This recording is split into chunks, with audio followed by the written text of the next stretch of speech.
बेटा इस लेक्चर में हम लोग पढ़ेंगे microbes in sewage treatment. Microbes in human welfare नाम का चैप्टर है जो क्लास 12th का चैप्टर नंबर 10 है। उसके अंदर हम लोगों ने अब तक पढ़ लिया था कि माइक्रोब्स को किस तरीके से हाउस होल्ड प्रोडक्ट में यूज किया जाता है। फिर हमने बात की थी कि माइक्रोब्स को कैसे इंडस्ट्रियल प्रोडक्ट्स में यूज किया जाएगा। अब हम लोग बात कर ले रहे हैं कि माइक्रोब्स को किस तरीके से यूज किया जा सकता है सीवेज को ट्रीट करने के लिए। अब सीवेज क्या होता है? तो बेटा जो भी म्यूनिसिपल वेस्ट वाटर है, जो आपके घर के टॉयलेट, बाथरूम, किचन तीनों के वेस्ट को लेके जा रहा है, जो आपका सॉलिड वेस्ट भी हो सकता है और वहां पे लिक्विड वेस्ट भी हो सकता है। जैसे कि आपने कपड़े धोए तो कपड़े धोने के साथ में वहां पे डिटर्जेंट और सोप का एक वाटर या सस्पेंशन वहां पे रिलीज होगा, तो वो कहाँ पे जाएगा? फाइनली वो जाके आपकी जो सीवेज है उसी में मर्ज कर जाता है। इसी तरीके से आपने किचन के अंदर बर्तन को धोया तो बर्तन को धोने में जो वाटर यूज किया आपने, उस वाटर के साथ में जो वहाँ पे फूड है जो बर्तनों के साथ में लगा हुआ था वो डिजॉल्व स्टेट में चला जाएगा। इसी तरीके से वॉशरूम में आपने टॉयलेट गए, ठीक है, तो वहाँ पे टॉयलेट का जो वेस्ट है, एक्सक्रीटा है, फीकल मैटर, साथ में यूरिन है, और आपने जो पानी फ्लश किया वो सब कहाँ जाएगा? सीवेज में जाके मिल जाता है। तो वो सारी चीजें सीवेज में जाके मिल जाएंगी बेटा। और सीवेज के अलावा भी और तरीके के वेस्ट होते हैं जो हमारे ह्यूमंस द्वारा ही पैदा किए जाते हैं। जैसे कि बेटा अगर मैं बात करूं फूड इंडस्ट्रीज की, लेदर इंडस्ट्री की, मीट इंडस्ट्री की, या किसी केमिकल इंडस्ट्री की, तो उन सब के भी वेस्ट प्रोड्यूस किए जाते हैं।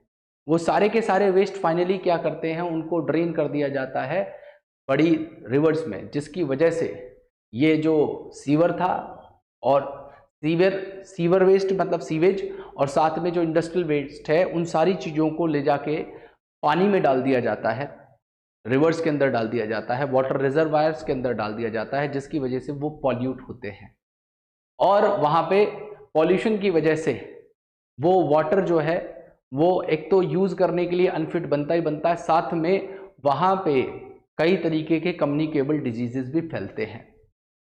तो हमें यहाँ पे बात करनी है कि किस तरीके से हम उस पानी को साफ करके या उसको लेस पॉल्यूटेड बना के वाटर रिजर्वायर के अंदर रिलीज करें। देखिए बेटा, मिनिस्ट्री ऑफ एनवायरनमेंट ने, ठीक है, दो प्लान्स बनाए थे, एक गंगा एक्शन प्लान और एक यमुना एक्शन प्लान। उन दोनों प्लान्स के मुताबिक उन्होंने कुछ क्राइटेरिया सेट करा था कि जो भी इंडस्ट्रीज वेस्ट प्रोड्यूस कर रही हैं वो अपने अपने खुद सीवेज ट्रीटमेंट प्लांट लगाएं, या जो भी उनके पास में वेस्ट प्रोड्यूस हो रहा है उनको वो ट्रीट करें और उस पानी को वो लेस पॉल्यूटिंग बना के रिलीज करें, ताकि वाटर बॉडीज कम से कम पॉल्यूट हो। तो इसी चीज में हम लोग यहाँ पे पढ़ने वाले हैं, उसी सीवेज ट्रीटमेंट प्लांट की हम लोग बात करने वाले हैं, और हम बात करेंगे किस तरीके से हम लोग माइक्रो ऑर्गेनिज्म को यूज कर सकते हैं सीवेज वाटर को ट्रीट करने में। अब बात यह है बेटा, सीवेज के अंदर कई तरीके के वेस्ट हो सकते हैं, सॉलिड वेस्ट भी हैं, लिक्विड वेस्ट भी हैं, ऑर्गेनिक, इनऑर्गेनिक, माइक्रोब, सारी चीजें उस पानी के अंदर प्रेजेंट हैं। तो वो पानी बेसिकली क्या कर रहा है? जाके एक तो रिवर्स को पॉल्यूट कर रहा है, और रिवर्स को पॉल्यूट करने से क्या होगा? वो जो वहां पे रहने वाली एक्वेटिक लाइफ है या वहां के जो एक्वेटिक एनिमल्स हैं उनकी लाइफ को वो एक जो है अफेक्ट कर रहा है, जिसकी वजह से उन ऑर्गेनिज्म का वहाँ पे सर्वाइवल पॉसिबल नहीं हो पा रहा, और जो नालियाँ, वो जो नदियाँ हैं वो एक महज गंदे नाले बन के रह गए। तो आइए बात कर लेते हैं कि किस तरीके से हम सीवेज को ट्रीट कर सकते हैं। बेटा सीवेज ट्रीटमेंट प्लांट का एक बहुत सीधा सा उदाहरण है, आप यमुना बैंक, आपने एक मेट्रो स्टेशन सुना होगा, तो ये आप यमुना को जब क्रॉस करेंगे तो वहाँ पे आपको एक बहुत बड़ा सा सीवेज ट्रीटमेंट प्लांट मिलेगा।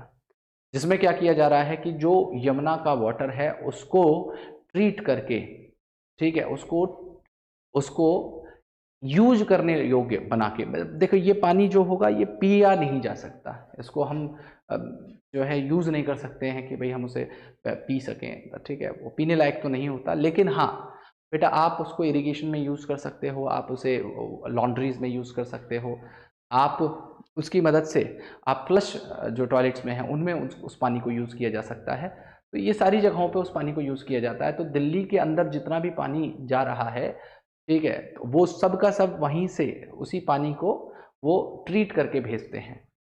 तो ये इसका बहुत सीधा सा उदाहरण है। तो आइए हम लोग टॉपिक की शुरुआत कर लेते हैं और देखते हैं स्टेप बाय स्टेप कि यहाँ पे हमें क्या क्या पढ़ना है।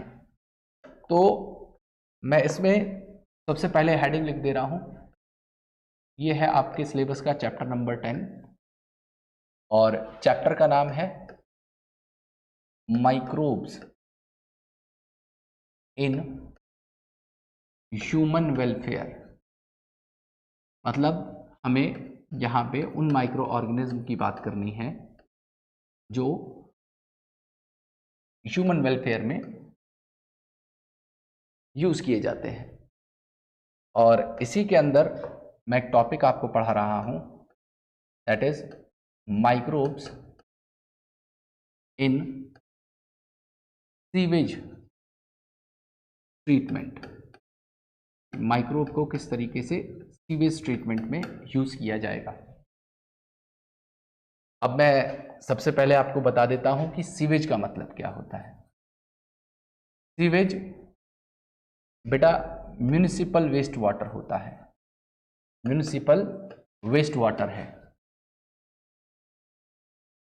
और ये वेस्ट वाटर कई तरीके के वेस्ट कंटेन करके चलता है, जिसमें सॉलिड वेस्ट भी होते हैं, लिक्विड वेस्ट भी होते हैं। लिक्विड में आपको डिसॉल्व्ड स्टेट में ऑर्गेनिक और इनऑर्गेनिक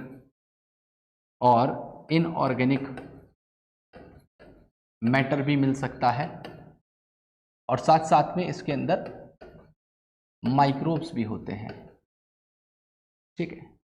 तो कुछ माइक्रोब्स ऐसे हैं जो डिजीज कॉजिंग हैं, कुछ माइक्रो ऑर्गेनिज्म ऐसे होंगे जो बेसिकली डिजीज कॉजिंग हैं, जो डिजीज कॉजिंग होते हैं। तो उनसे एक खतरा ये हो सकता है कि वो वाटर बॉर्न डिजीजेस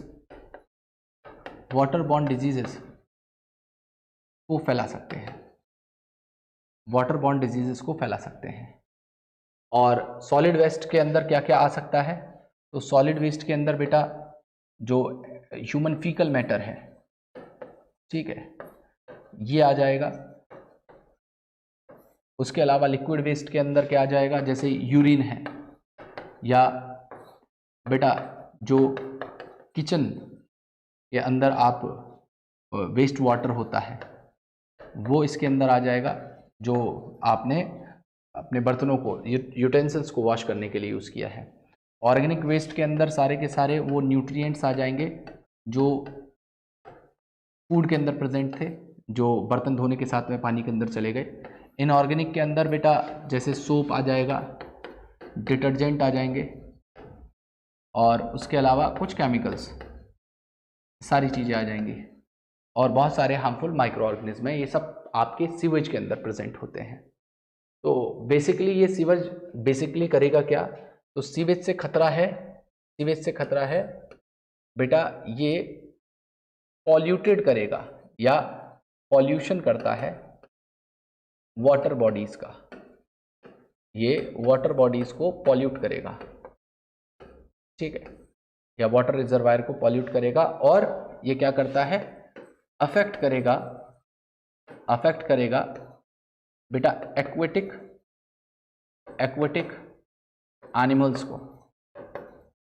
एनिमल्स को ये अफेक्ट करेगा, ठीक है।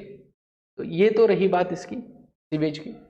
अब बात कर लेते हैं सीवेज ट्रीटमेंट करने के लिए जिन प्लांट्स को लगाया जाता है, उन प्लांट्स को हम लोग सीवेज ट्रीटमेंट प्लांट कहते हैं। तो आइए सीवेज ट्रीटमेंट प्लांट कैसा दिखता है उसकी बात कर लेते हैं हम लोग। तो यहाँ पे हम बात कर ले रहे हैं सीवेज ट्रीटमेंट प्लांट। ये सीवेज ट्रीटमेंट प्लांट क्या करेंगे बेटा, ये उस सीवेज वाटर को लेस पॉल्यूटिंग बनाते हैं। इनको हम क्यों इस्तेमाल करते हैं, क्योंकि ये जो सीवेज आ रहा है तो सीवेज वाटर को ये लेस पॉल्यूटिंग बनाने का काम करेंगे, ये उसे लेस पॉल्यूटिंग बनाने का काम करते हैं। तो सीवेज ट्रीटमेंट प्लांट में हम लोग दो मेन स्टेप्स में इसे डिवाइड करते हैं। वो दो स्टेप है, सबसे पहला हम लोग कहते हैं प्राइमरी ट्रीटमेंट बेटा। सबसे पहला होता है प्राइमरी ट्रीटमेंट, या हम उसे फिजिकल ट्रीटमेंट कहते हैं, या हम उसे फिजिकल ट्रीटमेंट कहते हैं। और दूसरा होता है जिसे हम बेटा सेकेंडरी ट्रीटमेंट कहेंगे, सेकेंडरी ट्रीटमेंट कहेंगे। और सेकेंडरी ट्रीटमेंट को हम बायोलॉजिकल ट्रीटमेंट कहते हैं, हम इसे बायोलॉजिकल ट्रीटमेंट कहते हैं। ठीक है, ये दो तरीके के ट्रीटमेंट्स हैं जो हमें पढ़ने हैं। तो फिजिकल ट्रीटमेंट में क्या किया जाएगा, तो उसको मैं एक डायग्रामेटिक फ्लो चार्ट के द्वारा आपको समझाऊंगा। आप उसे बड़े ध्यान से समझिएगा, बहुत आसान है इसे याद करना और इन स्टेप्स को समझना। तो यहाँ पे मैं शुरुआत कर रहा हूँ। सपोज करिए कोई भी सिटी से जो सीवेज वाटर है वो सीवेज वाटर ऐसे आ रहा है। ठीक है, ये जो है ये सारा का सारा यहाँ से क्या आ रहा है, ये इस डायरेक्शन में ये सब सीवेज वाटर है। ये यहाँ पे क्या आ रहा है, ये सीवेज वाटर आ रहा है। ये वो मेन कनाल है जो सिटी से बाहर आ रही थी और इसके अंदर पूरा का पूरा सीवेज वाटर है या सीवेज वेस्ट है जो यहाँ पे आएगा। तो सबसे पहले फिजिकल ट्रीटमेंट में हम क्या करेंगे, उसको फिल्ट्रेशन कर देते हैं।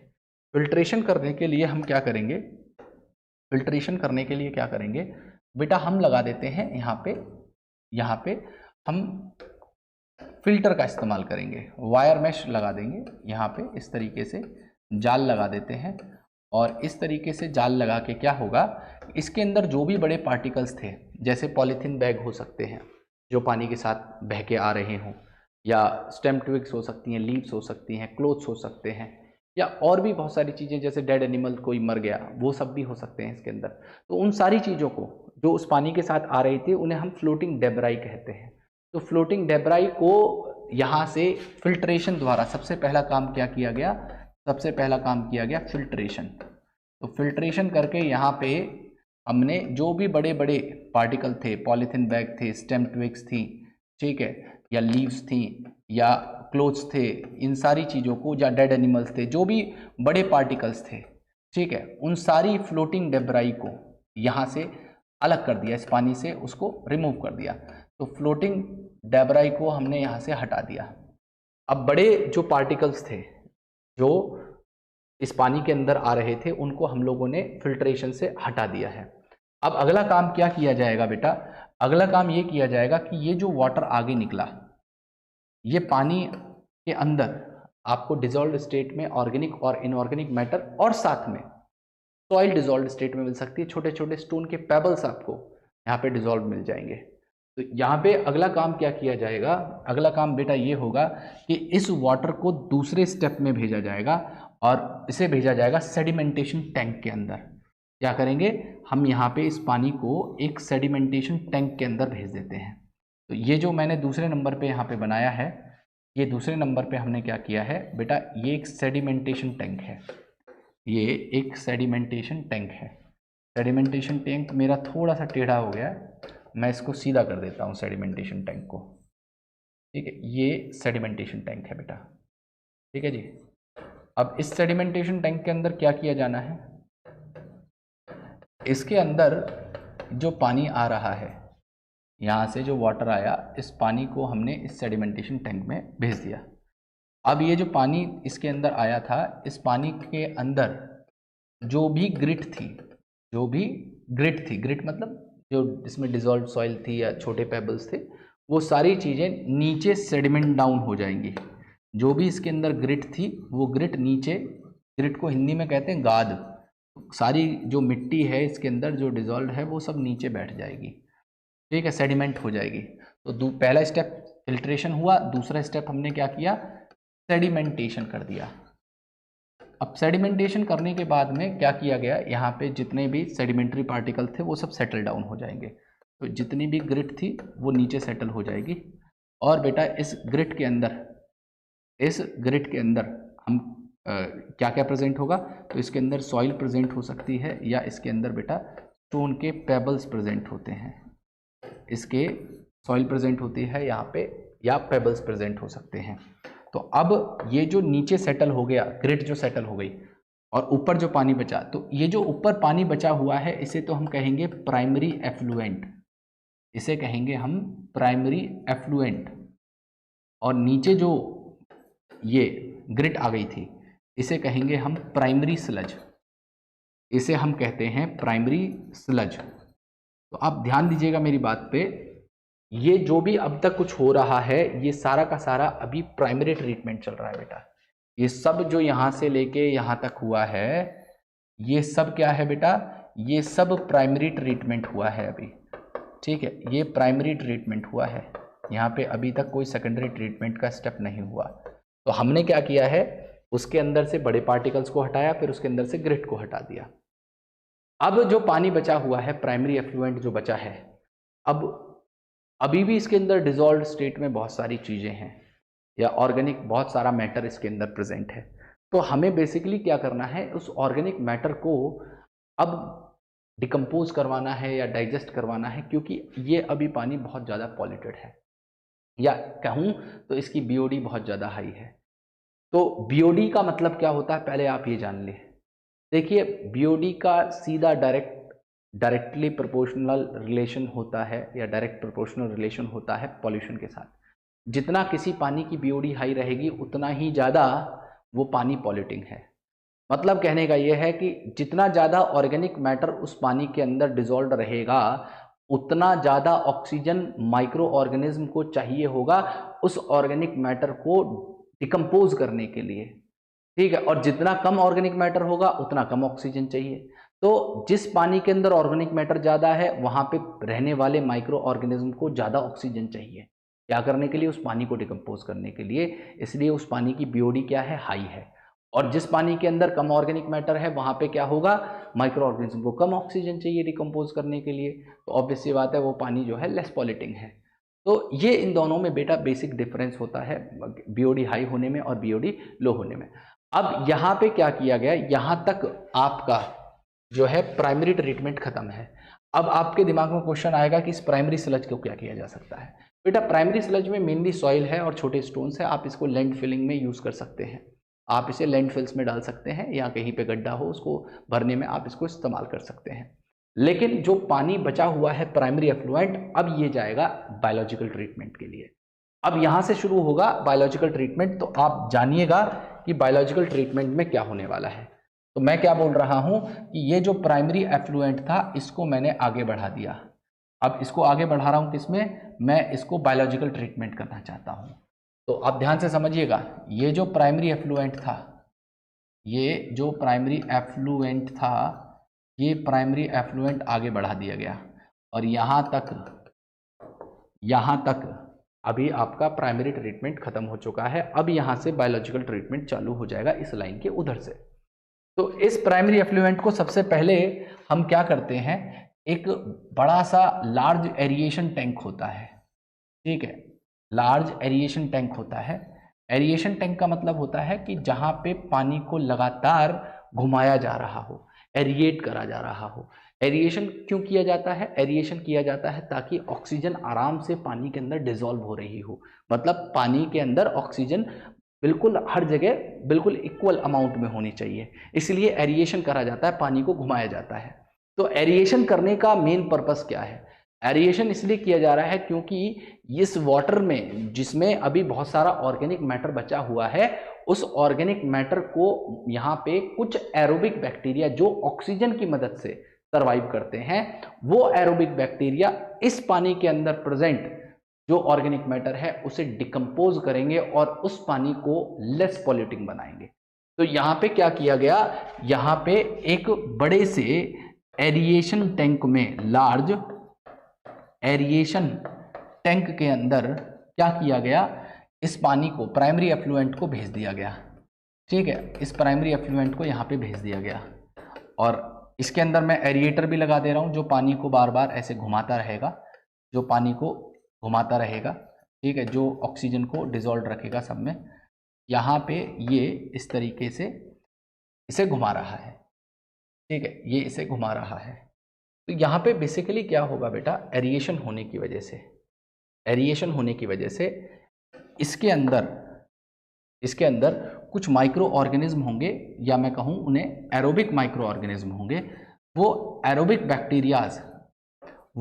बैक्टीरियाज यहाँ पे क्या करेंगे, ये है एरोबिक बैक्टीरिया, ये है एरोबिक बैक्टीरिया। तो ये एरोबिक बैक्टीरिया क्या करने वाले हैं बेटा, इस पानी के अंदर प्रेजेंट जितना भी ऑर्गेनिक मैटर है, उस ऑर्गेनिक मैटर को ये एरोबिक बैक्टीरिया डाइजेस्ट कर देंगे, ये उसको डाइजेस्ट कर देंगे। और डाइजेस्ट करने से क्या होगा बेटा, ऑर्गेनिक मैटर का डाइजेस्ट होने से क्या होगा, इस पानी की जो बायोलॉजिकल ऑक्सीजन डिमांड है, जो इसकी बीओडी है, वो रिड्यूस हो जाएगी। मतलब ये पानी जो है वो लेस पॉल्यूटिंग बन जाएगा, ये पानी लेस पॉल्यूटिंग बन जाएगा। ठीक है जी। तो एरोबिक बैक्टीरिया ने डाइजेस्ट किया किसको, ऑर्गेनिक मैटर को, जो इस पानी के अंदर प्रेजेंट था, और उसी ऑर्गेनिक मैटर की वजह से पानी पॉल्यूटेड था। तो इसने क्या किया, इसकी बीओडी को रिड्यूस कर दिया, मतलब उस पानी को लेस पॉल्यूटिंग बना दिया। लेकिन अब ये क्या करते हैं एरोबिक बैक्टीरियाज, ये इतना ज़्यादा यहाँ पे डिवाइड करते हैं, इतना ज़्यादा कुछ फंगस के साथ में मिलके ये एक स्ट्रक्चर फॉर्म कर लेते हैं, जिसे हम फ्लॉक्स कहते हैं। तो यहाँ पे एरोबिक बैक्टीरियाज क्या करेंगे, एरोबिक बैक्टीरियाज फंजाई के साथ में मिलके एक मैश लाइक स्ट्रक्चर बनाएंगे, और उन मैश लाइक स्ट्रक्चर्स को फ्लॉक्स कहा जाता है। तो यहाँ पे क्या होगा, आपको देखने के लिए मिलेगा, यहाँ पे बहुत सारे फ्लॉक्स बन जाएंगे। और फ्लॉक्स किसने बनाए, एरोबिक बैक्टीरियाज ने और फंगस ने। ठीक है, तो यहाँ पे फ्लॉक्स बन गए, FLOCS, क्या लिख रहा हूँ, FLOCS, फ्लॉक्स। और फ्लॉक्स कैसे बने हैं, तो ये जो एरोबिक बैक्टीरिया थे, ये एरोबिक बैक्टीरियाज के साथ में फंजाई ने मिलके इन फ्लॉक्स को बनाया है। ठीक है, इन दोनों का एक मेश लाइक स्ट्रक्चर है जिसे हम फ्लॉक कहेंगे। और फ्लॉक्स ने क्या किया है, इस पानी के अंदर ऑर्गेनिक मैटर को डाइजेस्ट कर दिया है बेटा।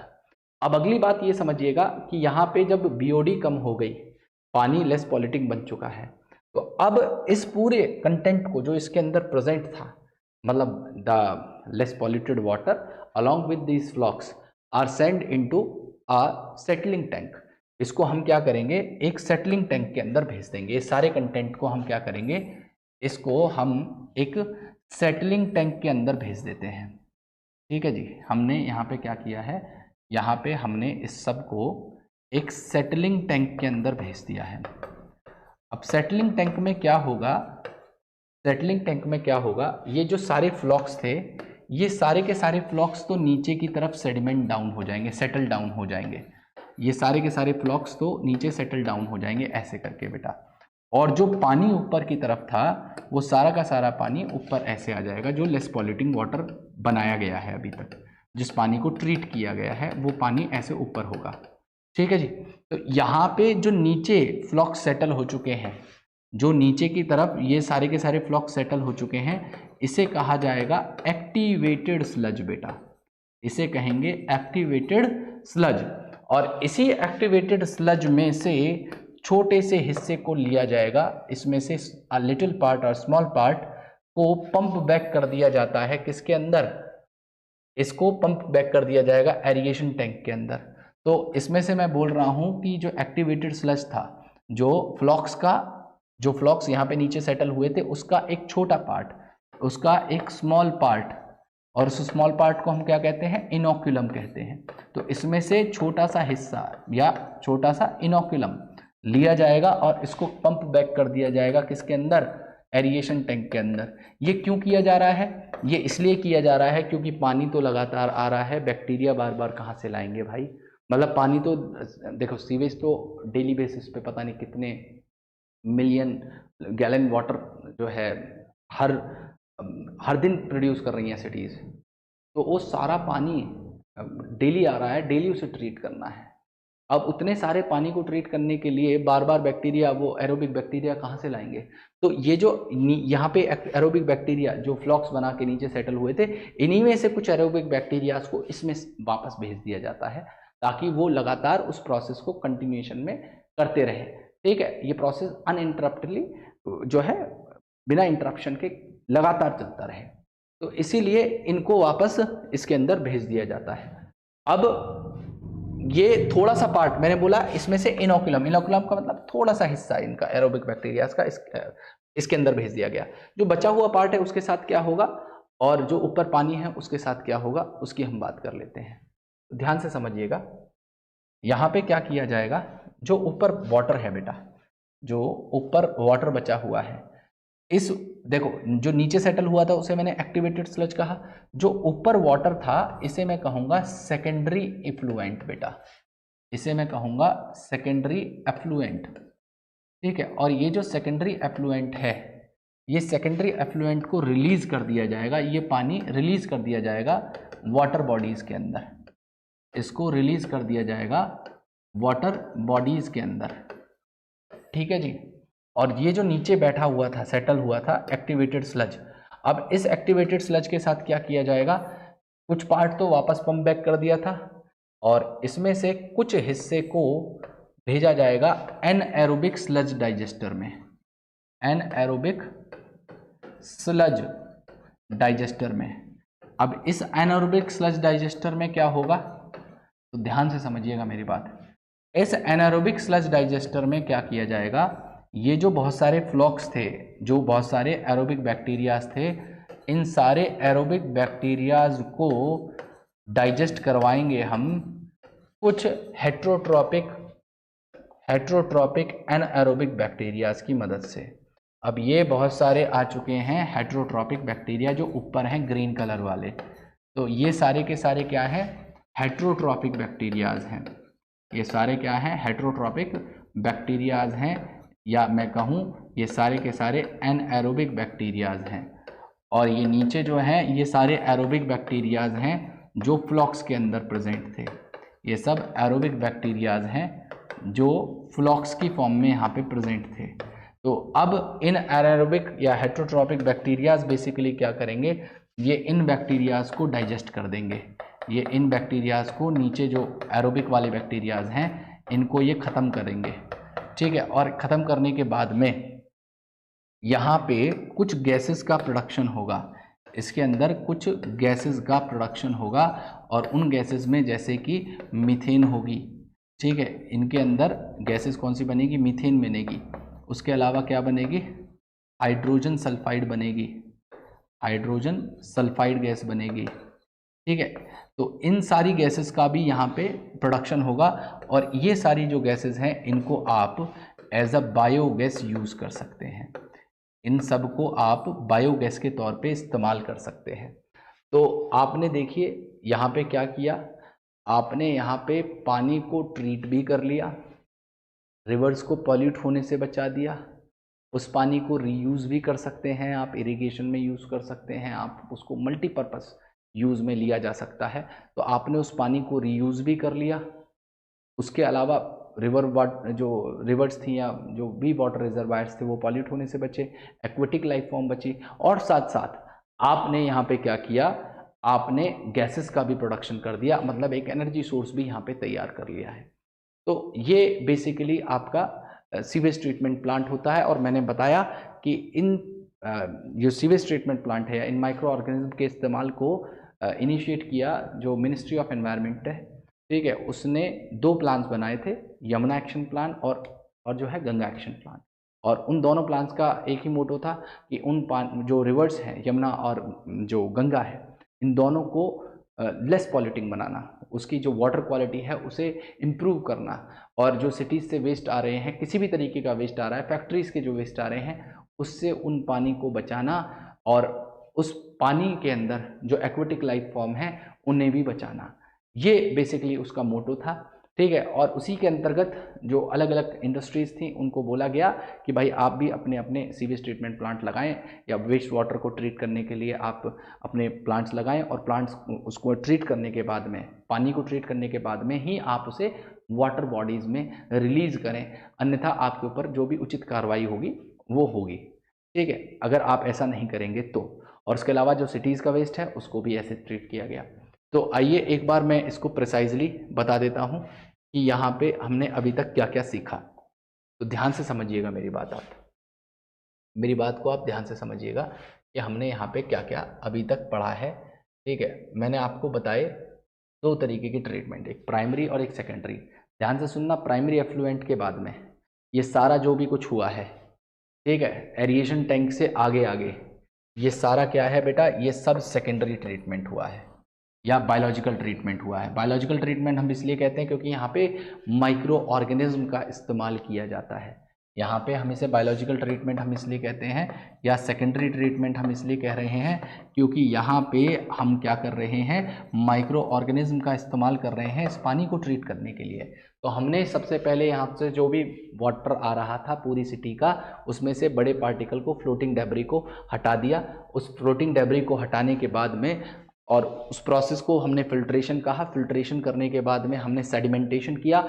सेडिमेंटेशन में हमने उसके अंदर जितनी भी ग्रिट थी उसको सेडिमेंट डाउन करवाया, और जो नीचे बैठ गई ग्रिट उसे प्राइमरी स्लज कहा, और जो ऊपर पानी चला गया उसे प्राइमरी एफ्लुएंट कहा। अब प्राइमरी एफ्लुएंट बनने तक क्या हुआ था, आपका फिजिकल ट्रीटमेंट हुआ था, उसको आगे बढ़ा दिया बायोलॉजिकल ट्रीटमेंट के लिए। तो सबसे पहले प्राइमरी एफ्लुएंट को हमने भेजा एरिएशन टैंक में। एरिएशन टैंक के अंदर क्या किया गया बेटा, जो एरोबिक बैक्टीरियाज थे उनकी मदद से उस पानी के अंदर जितना भी ऑर्गेनिक मैटर था उसको डाइजेस्ट करवाया गया, या उसको डिकम्पोज करवाया गया। डिकम्पोज करवा के वहाँ पे जो बीओडी थी उस पानी की उसको कम करवाया गया, या उसको लेस पॉल्यूटिंग बनाया गया। फिर उसके बाद में वहाँ पे क्या हुआ था, जो बैक्टीरियाज थे उन्होंने फंगस के साथ में मिलकर फ्लॉक्स की फॉर्मेशन कर ली, और फ्लॉक्स बनने के बाद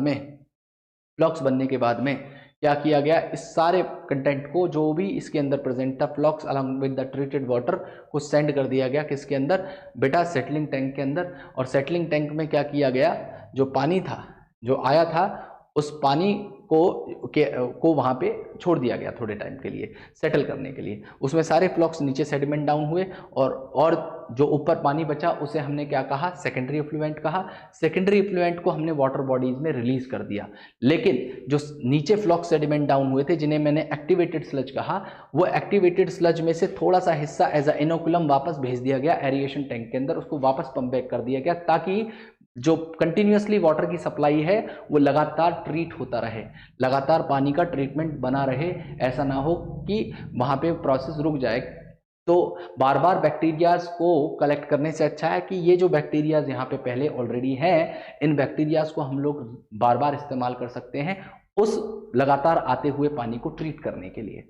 और जो बचा हुआ पार्ट था एक्टिवेटेड स्लज का, उसे हमने क्या किया, एनएरोबिक स्लज डाइजेस्टर में भेजा। और एनएरोबिक स्लज डाइजेस्टर के अंदर हमने क्या किया बेटा, हमने कुछ हेट्रोट्रॉपिक एनएरोबिक बैक्टीरियाज की मदद से उन फ्लॉक्स के अंदर प्रेजेंट एरोबिक बैक्टीरियाज को डाइजेस्ट करवा दिया, खत्म करवा दिया। लेकिन साथ में वहाँ पे कुछ गैसेज इवॉल्व हुई, जैसे कि मीथेन और हाइड्रोजन सल्फाइड, और उन गैसेस को हमने बायोगैस के तौर पे यूज़ कर लिया। तो ये सारी की सारे प्रोसेस था जो हम लोग सीवेज ट्रीटमेंट प्लांट में पढ़ते हैं बेटा। Thank you.